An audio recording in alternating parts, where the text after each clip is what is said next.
Dear Black women, this is for you all today. I have not done a spoken word in quite some time, and this has just been in my spirit, Lady Nikita. And I've been doing spoken word and poetry for quite some years. That's where my Lady Nikita is birthed from.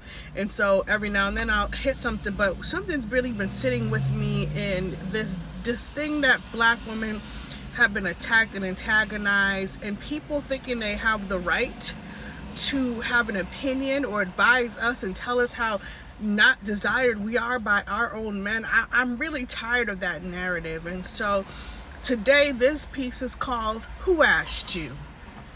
Who asked you to have an opinion on my blackness and my queenness and my royalty? Who asked you to talk about my being with my black man that I'm connected to, that I'm rooted to, the very foundation that is the original man and woman? Who asked you? Who asked you to speak on my beauty? Who asked you to speak on my existence? Who asked you to speak about who I'm supposed to be and make a suggestion that has nothing truly to do with you, darling? Who asked you to be the representative of the community, of where he comes from and what you think you are in comparison to me? Because I didn't ask you, the world didn't ask you, and I know my mama didn't ask you, I know my black sister didn't ask you, I know my black cousins didn't ask you, I know my black nieces didn't ask you, I know the Black National Society did not ask you to talk about who you are in comparison to me. Because a matter of fact, you're doing everything to try to emulate me. But darling, you need to understand something truly. I'm the very healing that his soul craves for in the middle of the night.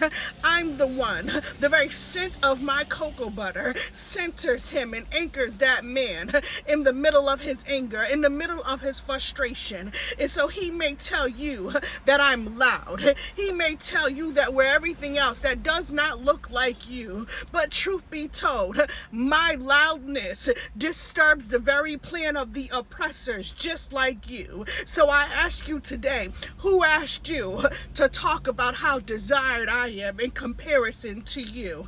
Because I just don't want to hurt anybody's feelings, but I'm more desired. I'm more desired in your community than you ought to understand. And truth be told, I can take your position, but I'll do you a favor and I'll stand in my black love and I'll radiate all this melanin and I'll radiate all this beauty. Because who really asked you? I don't need your advice. I sure enough don't need you to speak about where we come from and what we do and how we were raised and the trauma that we experience, truly connected to some of you. But who asked you? I sure enough didn't ask you. I know sis didn't ask you. I know mama didn't ask you. I know Ma D didn't ask you. I know we didn't ask you to talk about us, to speak about us, and try to have your little soapbox about a black woman. Because baby, one thing a black woman is going to be, she's going to be authentically her, fashionable.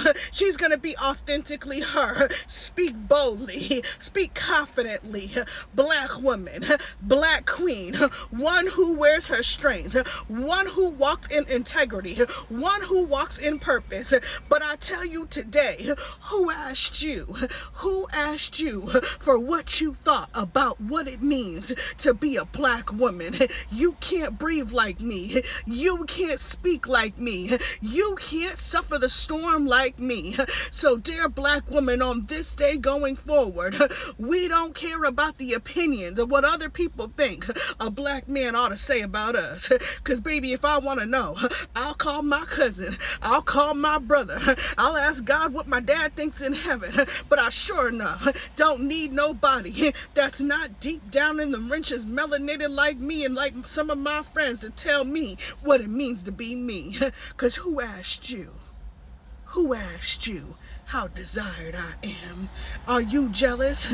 Are you jealous and trying to prove a point that nobody wants me? So much so that you gotta take the very thing that we not even looking for. We not even looking for him. But you so busy trying to prove yourself in front of him. See, I'm quiet in his presence, and he won't tell you that I offer him a certain peace that's quiet. Even my very connection, even the very way that I look at that black man can quiet him in the middle of some of his anger and rage. I don't even have to speak to take care of his spirit.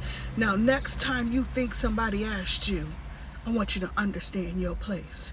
And it's sure enough in our opinions of what it means to be a black woman in connection to a black man. Because who asked you?